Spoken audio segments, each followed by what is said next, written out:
Perfect. So, good afternoon, everyone. And here we start our presentation about dementia and Alzheimer's and how we can come together and support this cause. So, basically, I'll is the screen moving? Yeah, perfect. So just a brief about like what exactly is dementia. I guess some people must have heard about it. Some people are very new to this thing. Maybe some people have just heard the word Alzheimer's about it. So dementia is basically a problem of brain. It is a disease of brain, I should say. It's a neuropathological disorder and it covers a range of physical diseases like Alzheimer's, frontotemporal, vascular dementia that affects the brain. It is very progressive in nature. Unfortunately, there is no cure for it. So there is no medicine that cures this dementia. Whereas it is also neurodegenerative disease, which means that it's very progressive. It keeps on increasing. Eventually, it is terminal. It generally affects people who are in their 60s. But the times have changed. We see a lot of cases who are like in their 40s and 50s.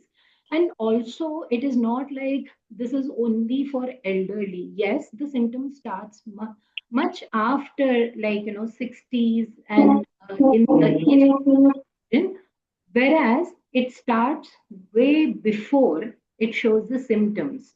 So, what we do in our 30s and 40s and 50s will reflect in our aging. So, a lot of time I get people saying who are younger population, they'll be like, why should I know about it? That's exactly the time you should know what is dementia and how you can prevent dementia for yourself. Then why we are talking so much about it? Because the numbers are really very high. In Hyderabad, we did a survey sometime back. Almost it's been 10 years done for this survey. That time they quoted that there are about some 40 to 50,000 people living with dementia in Hyderabad. This number has doubled now. That means there are about 1 lakh people living with dementia. The question is, where are they? Because there's not much of public awareness. People don't know what is dementia. Unfortunately, we just handle it at home at a very large cost. That cost is like mental health cost, physical cost, a lot of burdens. And overall, in our country, the numbers are really very high. There are about some 8.8 million people living with dementia. And this is not like just one person who is impacted, it is the entire family unit. So every time we are saying these numbers, say, a person, we are saying there are 1 lakh people in Hyderabad. That means there are about 1 lakh families who are impacted. There are about 8.8 million people, families in India who are impacted with dementia. So I'll take you through that how it is. So, what exactly happens in dementia? There are brain changes, the nerve cells are damaged, and there are connection is lost. The communication is very memory loss happens. It starts with memory loss. So, a lot of people will know this as a memory loss disease. But at the same time, with the memory loss, there are so many other things that are happening because it is brain and each domain of the brain is different and that is impacted. So the thinking is impacted, trouble planning, executing, judgment, there are behavioral psychological changes, there is agitation, wandering, depression, anxiety. Then the daily life of the person is impacted because they're not able to plan for themselves. Their brain is so impacted that they don't understand what to do. So they're like, they're having difficulty managing money or cooking. Say there was a lady who used to cook all her life, and suddenly she doesn't even know how to make a small cup of tea or just boil the milk or do some basic task that she has already done because now suddenly the symptoms have started showing off. Then it is progressive decline. The symptoms worsen over time, leading to a very high dependency on caregivers. So if you see this, this is our brain. This is how it looks, and brain has different functions. So the different colors that you see over here, it is like it will show that so you'll see frontal lobe, you'll see like the temporal lobe, limbic region. They all have their own functions. So in dementia, in different types of dementia, the brain gets impacted. Say for somebody's frontal lobe is affected, so they are not able to organize themselves. The planning is not able to do decision making. They're not able to do the proper functions where the brain is impacted. In Alzheimer, it's a very global atrophy that happens. So a lot of these functions are impacted. So eventually, yes, it is a memory, but all these things that we see over here are impacted.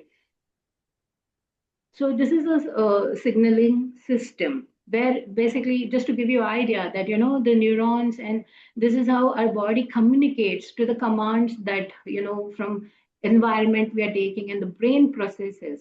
But when the brain is impacted or there is some sort of a deformity in the brain, the communication is not correctly received or interpreted. So that is exactly what happens in dementia. Even though if they get the message, they're not able to process.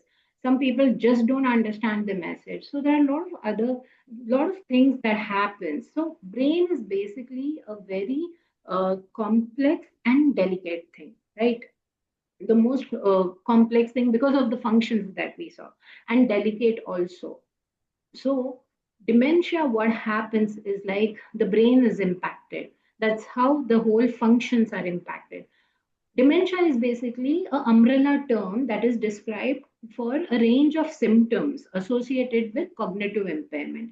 Cognitive means anything related to the brain, anything where we are using the cognition, which is thinking, or other cognitive functions, right?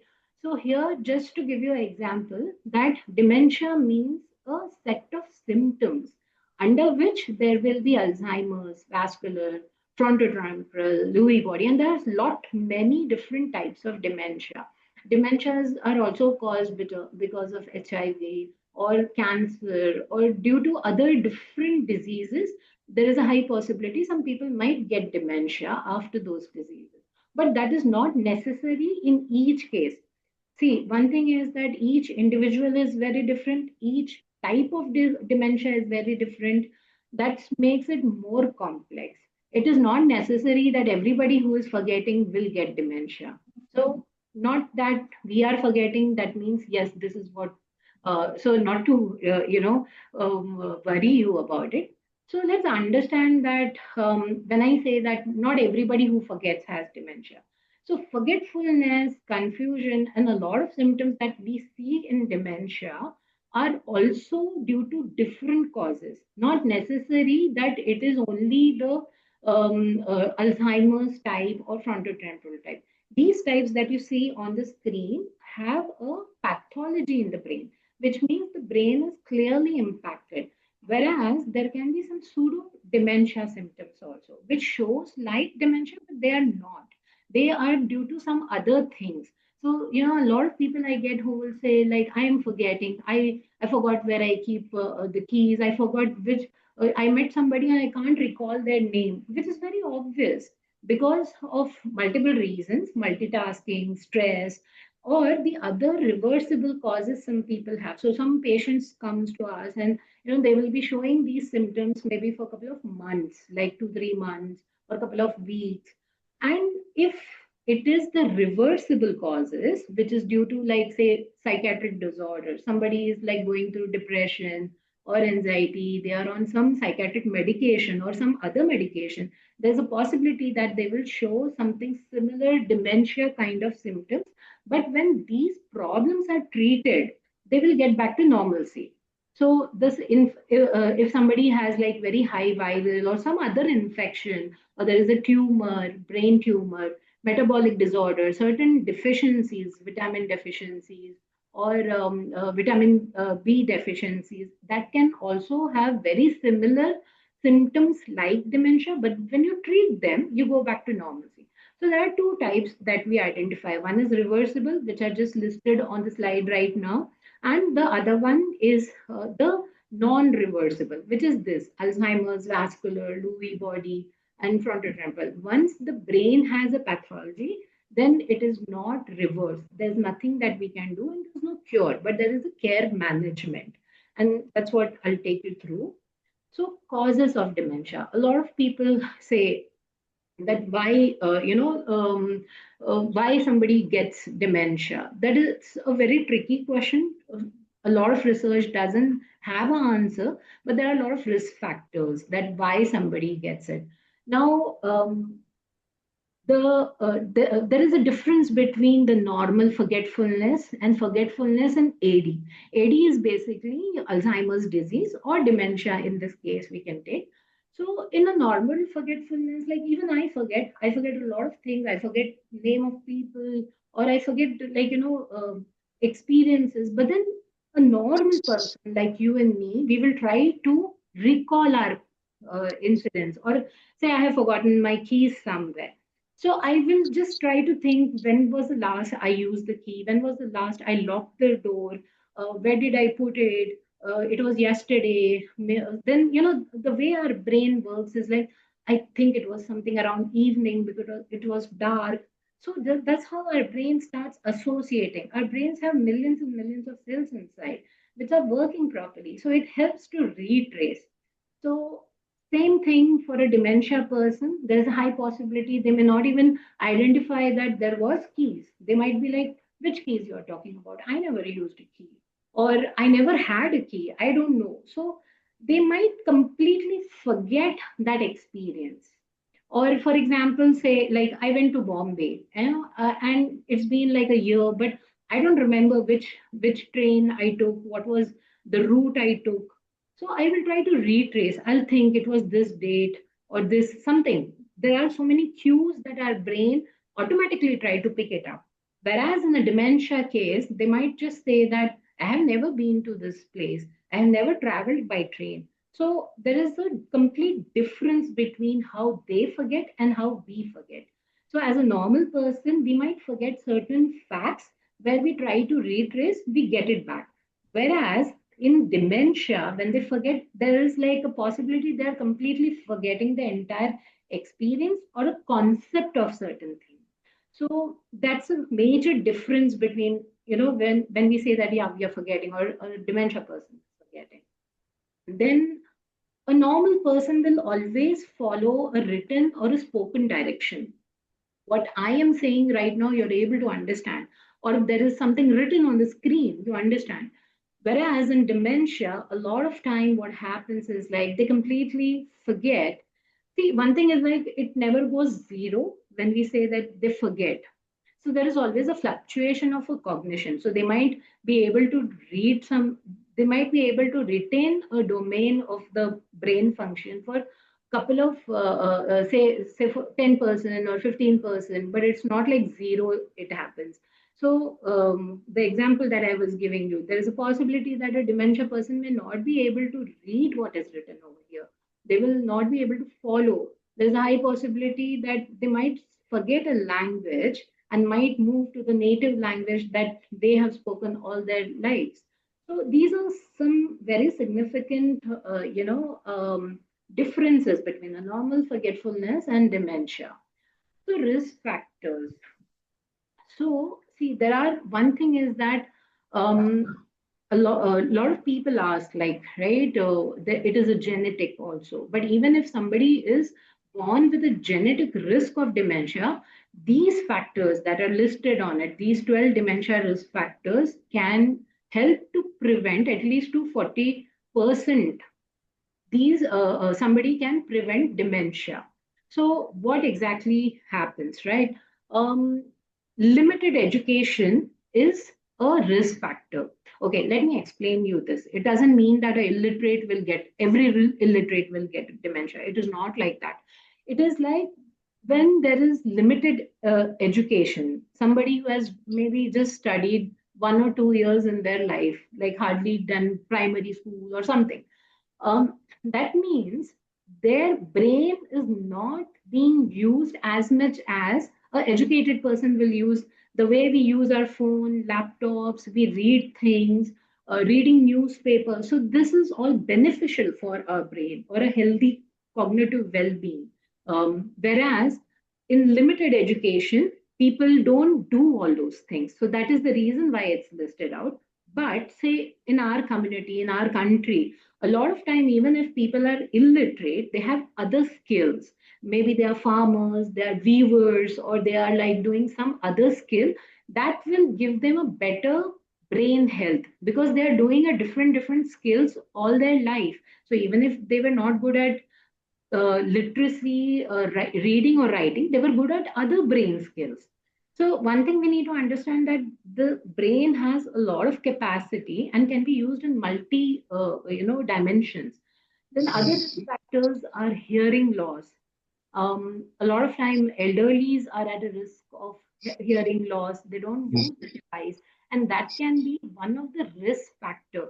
We don't have an answer to it, that why exactly dementia happens. These are some of the reasons. What is a possibility? But none of the research has proven it so far that this is the only reason why dementia happens. And then it is high BP, blood sugar, pressure, high cholesterol, obesity.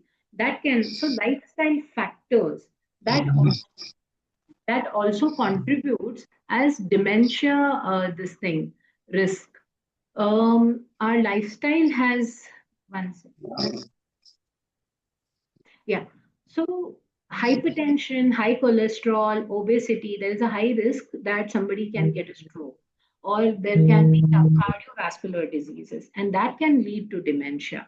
So this is how the risk is.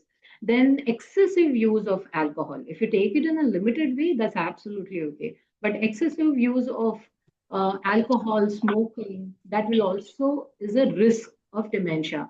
Head injuries, like any head injuries, like people who are using bikes, cycles, you really need to wear your helmet, even if it's like a small distance. Because I've seen a lot of cases where they had head injuries in their when they were like a very youngster, like in 20s, and by 40s and 50s, those people have developed dementia. So it is not necessary that every head injury will convert into dementia, but it's a very high risk that somewhere, because a head injury can have like some sort of an impact, pathological impact in the brain, and then after 10, 15 years, it will lead to some progressive disease like dementia. So head injuries are one factor. Depression, as I said, like a lot of psychiatric issues have a tendency to as a risk factors. Social isolation, which has become like a norm for everyone, where we have a lot of friends over our social media, but we don't have friends in person. We hardly meet people in person, and that is one major factor that is leading to a lot of issues, mental health issues, even in dementia. Social isolation is a major risk factor.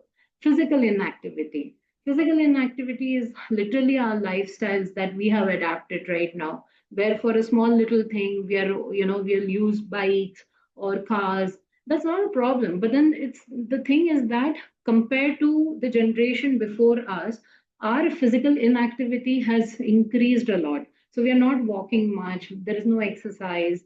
There is no, the way the other, like the generation before us, say 20, 30 years back, how people had at least that physical activity of basic tasks, that has cut down. We don't go to markets walking, or we don't like, so those things have impacted our lifestyle. So physical inactivity. So if I'm talking about my generation, the younger generation to us is at a very higher risk.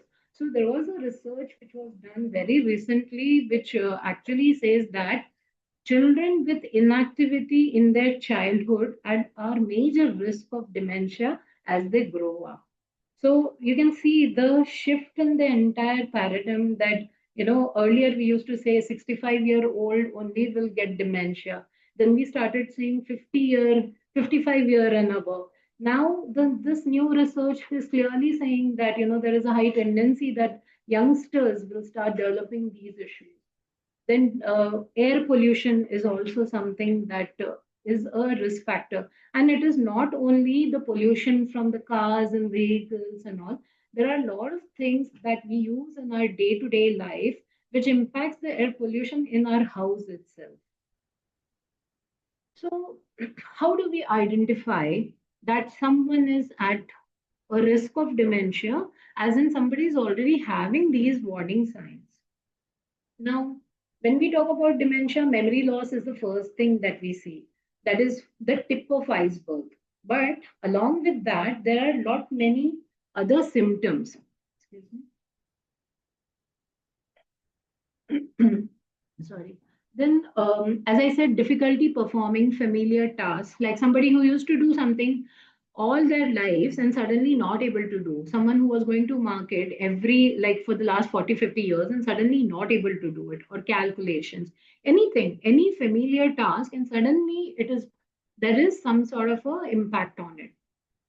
Problems with language. So it's very significant when people start having symptoms that, for example, they will say things like, I went there and from there I went here. They're not using like the proper language. They're just saying, like, if I have to say in Hindi, they'll say, वो गया था ना वहां से वैसा हुआ.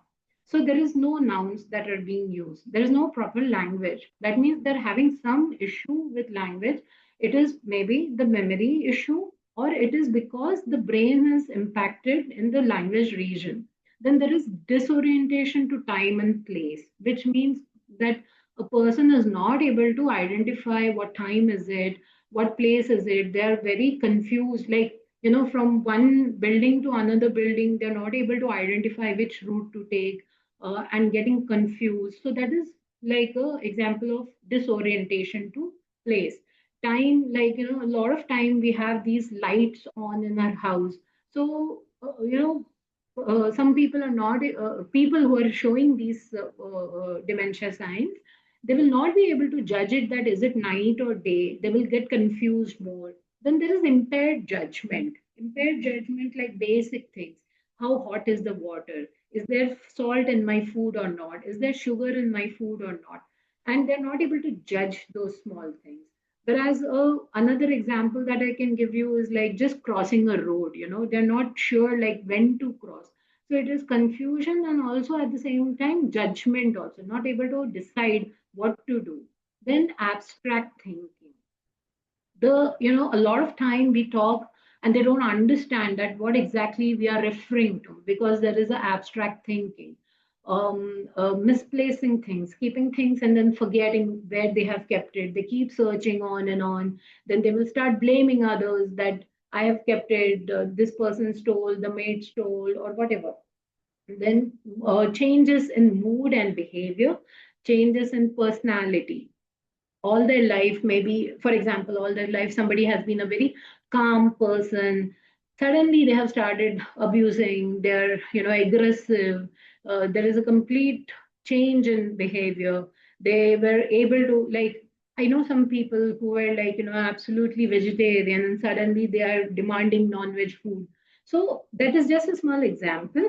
But yes, this is the kind of changes that happens. And then loss of initiative, that they just don't want to do anything. They're just sitting idle throughout the day.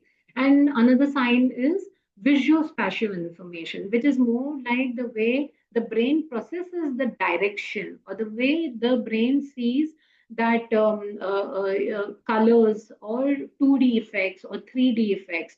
So these are certain signs that shows that okay, there is something wrong with the brain. And this is something I will try, like maybe we can share it over, WhatsApp groups, because this is something very important to identify dementia symptoms in somebody. So, what do we do if we see such these signs in somebody, maybe elderly or somebody who is in their 40s or 50s? So, these are the complaints that we observe as a family, and then there should be a consultation. You need to go to a doctor. It can be a family physician, it can be geriatric, it can be a neurologist, anybody would do. And then what happens is, if somebody who identifies that there is a chance of dementia, then they will ask for neurocognitive assessments. So they will do some paper pen test. Then the doctor will ask for some more scans, blood tests are done, maybe MRI or a CT scan is done. And based on all these reports, so that they understand that does it look like a reversible cause, or does it look like a irreversible, like Alzheimer's or FTD, then a diagnosis is given. So the best thing is like if you need to find out like who is the dementia expert and better to go there because dementia not only it is like a poor awareness in general public, even in the a lot of medical society is not much aware of dementia, and it is still attributed to old age or aging or other issues. Or even I have seen a lot of cases where the doctors just prescribe that, oh, it is dementia and nothing can be done. And they're right. There's nothing that the doctor can do because there are not many medicines. There's no cure for it. So, of course, there is no medication. There are some symptomatic medications that maybe an expert dementia specialist can prescribe. So a lot of time we see where the doctor has already given a diagnosis, but the family will reach out to us like after 3 4 years when they are just not able to handle the patient at home. So when the diagnosis is done, it is literally like a new journey which starts for the caregiver or the family. The patient probably is going to be in their own world, in their sweet own world, where not much is impacted to them because they really don't understand what is happening. It is the family who is continuously impacted that, oh my God, they forgot this. Oh my God, the person can't remember I gave them breakfast or not, they ate or not, they went to bathroom or not. So it is the family which is more impacted because you, as a normal person, are seeing the impact of it. You're seeing that what is happening, like a person, a elderly person who has been a head of the family, or a lady who has like cooked like 60 years of her life is suddenly not able to identify which is the sugar and which is tea. So of course the family is going to be the one who is going to have a huge impact. A lot of time what happens is like people think that, oh, they are just acting up, they're just troubling me. So, because there is not much awareness of dementia, or we don't know what are the symptoms of dementia, the first thing we judge is that, oh, they're just troubling me. She is just troubling, she is just making up stories and telling people. And there's something also called like, in dementia, it's very common that with strangers, they are going to be very talkative because they know the strangers can't pick up that they're forgetting, whereas the family know can pick up that they are saying something wrong. So it's a very complex state where the dementia patient might have a good rapport with neighbors and outsiders and might say different stories, whereas the family is like taking the grunt that this is not the case, this is not what is happening. So here on the slide, um, you see the blue columns, right? So that is for the person with dementia. That is once the diagnosis is done, there is a medical treatment. Now, as I said, there is no cure for it, there is no medicine for it, but there are certain medicines that will help to slow down the progression of the disease and also to to manage a lot of behavioral issues. At the same time, there are non-pharma interventions, which means non-medical management of dementia, which we work on a lot. So dementia needs a medical team also. So it is a very multidisciplinary team that has to work together for one dementia person. So there has to be a doctor, there has to be a psychologist, there has to be a dementia carer, or someone like what we are working at, so that we are able to help you to understand what is the care management, what is going to come next, and how to manage it. So there are certain therapies that help, which are basically called cognitive stimulation therapy or brain exercise. There are not services like the one we run. There are daycare services, residential care services, activity centers for dementia. At the same time, the last column that you see is for the family caregiver. This is the very high expectation that anybody will have from the family, that you need to provide care. And it is actually, credited as an unpaid carer because a family is not paid for taking care of the person.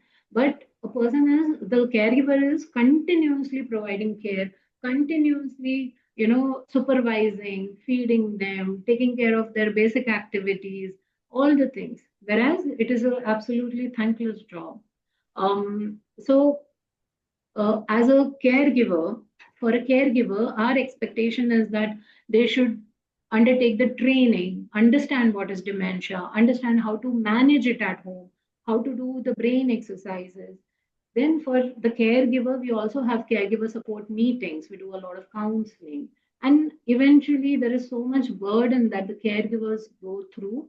So we try to, help them manage it. But in this whole journey, it is the caregiver who is impacted majorly.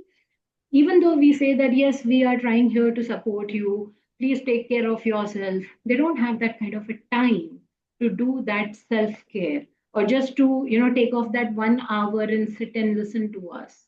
So caregiving is one of the most challenging things, because caregiver doesn't the family caregiver just doesn't come with a small with just this responsibility. They come with, maybe they are in a job, they have their own family, their spouse, their children, their own life and everything, right? So one person, how much they can do. This is just an example to show that how it impacts. Like, a dementia person, memories decline. They depend on the family for eating, feeding, cleaning. The family has to cook their food and give them. How, there are swallowing difficulties. So family has to make sure that what food to give. There are physical challenges. Some people are not able to walk well, not able to go to the bathroom well. So the family has to assist them even in the toilets and bathrooms. Then you can imagine the strain the caregiver goes through. So there is a physical challenge, there is emotional challenge. And when people take care of elderlies at home, there is generally isolation that happens. They don't have time to go to their friends. They don't have time to go for social gatherings, or in really relatives gatherings, or weddings. So gradually they are at their home without any social support. So it just adds to the burden of emotional, physical, and financial impact for the because they are providing the care. Other thing is that dementia is very progressive. So there are different stages. So different stages, as in it is just the severity level. So in an early stage, when the person is diagnosed, so the diagnosis can happen at any stage. But saying that okay, it happened at a very early stage, there was memory problem, difficulty in thinking, planning, communication, orientation. Well, as the time goes by, irrelevant of the therapies you do or medications that you take, there will be the progression of the disease. So moderate to severe stage will happen. So in the moderate stage or the middle stage, it is very evident that the person is having difficulty with language, not able to talk to people, not able to communicate for the basic needs, or there is a very high dependency on the family caregiver. There are major changes in personality, there is aggression, behavioral issues, and this stage can be like, very long, like 2 to 4 years, which will literally burn out the family. So there is like, the family would need like extra attenders, or maybe 24-hour support from a attender, or a residential care, or daycare. So all these things, the minute you try to get support from outside, of course, there is a financial burden which is added to it. And then it is like, if not taken by the other services, at home people are going through that much. Like imagine someone 24 hours continuously taking care of the dementia person. These people don't sleep at night easily. So there are times where the caregiver is just awake. So daytime they're busy with so many tasks, and night they're not able to sleep. And in the late stage, there is a profound memory loss where they're just not able to recognize the direct family, their children, their spouse. They're not able to speak much. The motor skills, the body functions, right? Sitting or getting up, walking, all are impacted. There is incontinence. Incontinence basically means they don't understand that they don't have a control on their bladder, or not able to do the toilet properly. And there are swallowing issues, they're not able to swallow the food. So this is late stage, is very it's bedridden state, or the palliative state. There's a loss of recognition of the surrounding. Where am I, which whose house is it, which is the end of life care basically. So as these stages increases, the level of caregiver stress also increases with it. So it is not only the person with dementia who is going through it, it is the entire family unit which is impacted because of dementia. So let's see some numbers quickly. As I said, there are 8.8 million people living with dementia in India. That was in 2022, and these numbers are increasing very fast. Unfortunately, only 10% of this number, the 8.8 that we're saying, ever receives any diagnosis, treatment, or care. So that means 90% of people are not even diagnosed, not even ever gets treatment. So what is happening to them? Which is basically they're not receiving any support or treatment where the families don't even know that this is dementia. So eventually it is impacting their quality of life and the person's quality of life. And the scenario of dementia in India is that we are providing care from our pocket. We are taking care of elderlies at home. And also, like the services that we have are very, very less. So, even if somebody is looking for daycare or full time care, it is much, much less. I mean, even though on the slide we have said less than 1,000, I know that it is much, much less than that. And so even if we are, so there is a huge demand need. At the same time, the services are not available. So there was a study done sometime back in 2010 which said that a middle income family is spending average 45,000 rupees for a dementia person. So one thing you need to understand is that a dementia person lifespan after the diagnosis can be anything. It can be 5 years, 10 years. I have seen people living for 14 years also. That means every month families are spending so much. And I have had so many people have this financial discussion with me where they're also, very guilty to discuss it because this is our family. How can we think like that? But we need to be very practical and understand. And this 45,000 that it is quoted right now, that number has doubled up. That was done in 2010. So it's been almost 15 years. And so imagine spending like, 1 lakh or average 1 month. That's a lot of money. So this money generally goes for nursing or for nurses or attenders or some medical conditions. There can be fall, there can be surgeries. So this is a very average number that they have got. So as I said, dementia is preventable. 40% of these cases can be easily preventable if we adopt a better lifestyle. You go to any doctor, this is what they're going to say: eat well, sleep well, exercise well, adopt a healthy diet, get sufficient sleep. So you can see on the slide, it says that increase education. So here, as I explained to you, education means increase your skills, your capacity of your brain. So keep picking up new skills. You can learn like a skill, a new skill that you have not learned so far. You can learn a new language, maybe swimming, a physical activity, learn a complete different thing that your brain has not conquered so far. So it's like we all know English or we all know our native language. So we can say that, yeah, I have mastered it. I know it so well. But when you learn the new thing, you're using the part of the brain which has not been used so far. That's the reason we say that increase the skill levels. The more you learn, like you can learn Sudoku, you can learn any skill, crochet, stitching, weaving. There are so many things. Or learning to cycle, or a sport. So I adapt skills, and once you master it, then adapt new. That is how you will have a healthy brain throughout your life. Then the other thing is physical activity. That is also something very important. You need to have a physical activity every day throughout your life. Not like just like, in 6 months, one time I will go and do something. That doesn't help. Social contact.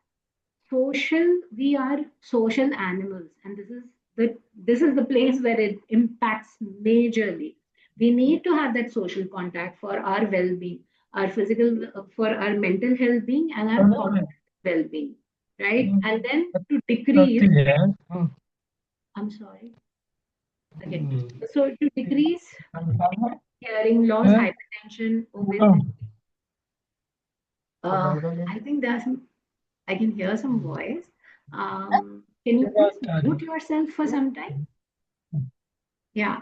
Then we have already seen the risk factors. So basically decreasing the risk factors. Okay. Now there is a concept of cognitive reserve. That's exactly the new skills that I've been talking about. So, you have to pick up and train your brain in new skills, and that is what will help as a cognitive reserve, which will help throughout your life as a healthy brain. And in case, so how cognitive helps, like, it also helps when people have dementia. So we are able to do a lot of therapies because they have done a lot of cognitive activities in their life.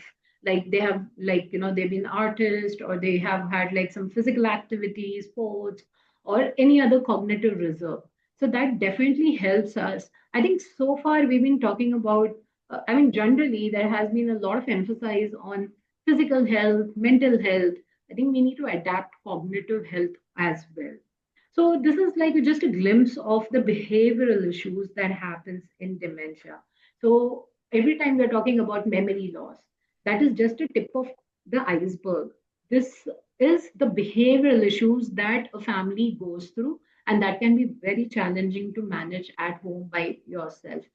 Um, these are certain things that needs complete dependency, like these functional skills are impacted, so they will be dependent on the family for eating, drinking, bathing. I have a patient, like, the family has to sit like literally 2 hours with them to just to feed them. So you can imagine every meal, if it's 2 hours, it's like 6 hours just you're feeding the person. So all these things are like the person with the caregiver who is going through will actually, say that the impact or the burden that they are having to deal with. Same goes for dressing, toileting, mobility. So these are the basic functions of a human, whereas the dementia person is not able to perform on their own. So how impact of quality of life on person with dementia, on caregiver and families. I think I've been talking about it. This is the journey. This is the caregiver who, basically, it is the caregiver who suffers a lot. And we try, as from our organization, we try to do a lot of caregiver support, um, which is one of the most challenging part of dementia. Non-pharma management are certain therapies that I have mentioned. See, non-pharma is the therapies where we are trying to manage dementia without the medicine. So it doesn't mean that not to go to the doctor. You have to go to the doctor, you have to take the medicines, but at the same time, the brain exercises. The cognitive stimulation therapy is the one that helps dementia person at a larger extent and for a longer duration also. So it will help to delay the progression of dementia. It helps in positive emotions, in communication, especially when people are losing their language. There is a non-verbal communication that can be done through the CST or through the other activities. Then it helps the person to feel independent, that I'm able to do something, improve their confidence, which helps for a better psychological or mental well-being, and eventually social well-being. See, if you see that social well-being or the social isolation is coming everywhere in the dementia scenario. So we need to be, we need to think that what are we doing for it? These are certain therapies that we do for dementia, which are non-pharma interventions. It all comes under cognitive stimulation therapy, or in basic layman word, brain exercises. These are the cognitive stimulation therapy. You can see reminiscence therapy, pet therapy, music therapy, art therapy. So these are done for the person with dementia to help them in dementia disease. But if you actually think about it, this is exactly the thing what we are talking about, cognitive reserve also, and as part of a preventive measure also. The better you, if you have a hobby, you like something, a skill like this or a hobby, work on it, spend time on it. Yeah, some more on cognitive stimulation. So quickly I will give you a brief about who we are. ARDSI Hyderabad chapter, which is Alzheimer's and Related Disorders Society of India, Hyderabad chapter. We started in 2008, and it is for the cause of dementia. And we try to support the families and the person themselves.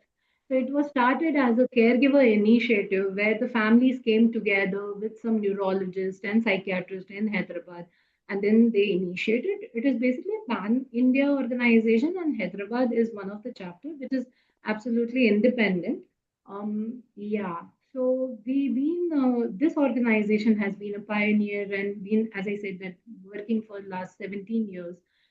So we try to have a very holistic, collaborative approach, which means that there are so many aspects with related to the patient, to the interdisciplinary care management team, and the caregiver. So we try to highlight all of them together. Yeah, these are some numbers that in the last 17 years we have reached. And oh, 1 second. Yeah. So we have a memory clinic where we do assessment for dementia. Then we have a Alambana Dementia Daycare Center at Banjara Hills where we do cognitive stimulation, and then where we do a lot of exercise and sorry therapies for the dementia person. Then we have caregiver support meetings. So like how we are doing a session right now, we do these sessions for the caregiver support.